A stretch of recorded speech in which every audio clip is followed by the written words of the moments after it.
Reported by blog Baller Alert, Drake went to Miami and flossed, but not on jewelry, clothes, or expensive cars as most would think.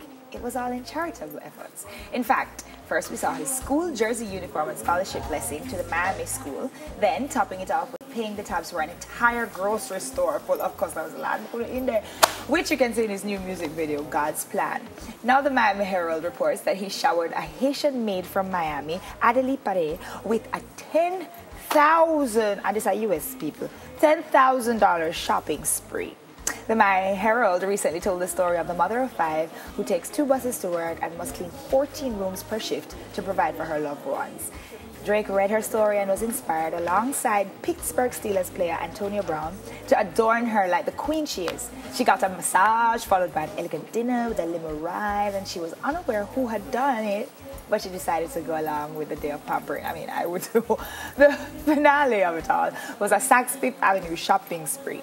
Drake and Brown met Parade there in an empty store that had been closed just for her and 2 other women to have the shopping spree. She shared it? No, it's 2 different women. Oh, to experience of a lifetime. They had 45 minutes in the store with no spending limit. So always a $10,000 shopping spree if there's no spending limit. Well, but don't understand that. Drake, what's he doing? Is it a shopping spree? Is there a limit or is there no limit? But maybe there was $10,000 before and then them shop otherwise. I don't understand that part there. Yeah. But okay, I wouldn't complain if somebody's giving me $10,000 US to shop with. Yeah, Drake and Antonio Brown, Pittsburgh Steelers, wide receiver. I think he has roots in Haiti. So it's always great to see gestures like that. There are so many women, men, people who are out there working this hard every day. So it's nice to see that one person got some kind of reward. You need a better word. But I'm just saying there's so many others. Yeah, why plenty. Single out this one specific one? I'm just asking it. I'm not saying she don't deserve it or anything. It's just, I don't know, honestly. I mean, there are a lot of people, but the fact that they said she had a story and that story touched them. You know, maybe other stories didn't touch them as much, maybe. But. And then, I'm going to be devil's advocate here for a second again, as usual. So, the grocery store thing was done specifically so that it could be in a music video? Probably. I don't know what... I mean, I'd be happy and stuff if I was in the grocery store and he was like, hey, I'm going to pay for your grocery. I'm like, yeah. But did he do it so that he could just have footage for... No, I don't think so. Because you can always get extras to that. Easy sum. Okay. Who knows? All right. Oh, they're telling me here her story was in the paper. That's why, thank you, Karine. So that's why he got noticed. Okay. According to an article published in The Star yesterday, police will be investigating shocking claims that emerged online recently that criminals are being smuggled out of St. James in caskets. So I never know that. Earlier this week, a voice note started to circulate online, as it usually does, in which the speaker claimed that a joint military team had intercepted hearses transporting notorious criminals seeking to flee the state of emergency in St. James in coffins.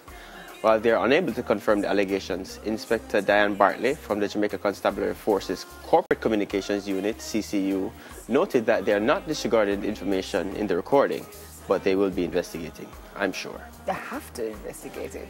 And you know what? These people watch too much TV. Yeah. I know. It's turning into a situation where every time we see something on TV... No, that's true. In real life. That's not a movie already, guys. It's like, you see on TV, they're like, yo, we could try that, you know. I heard, I even listened to a voice note I was circulating, so them have guns in coffins and no, but that's a long time thing. But people hide guns and drugs and stuff. Anytime you have people, because people don't like to, they don't like to touch dead bodies, or they don't like to desecrate the dead. So people kind of avoid deep searches of things like that. So it's always been a place that people will use to store contraband and ship contraband.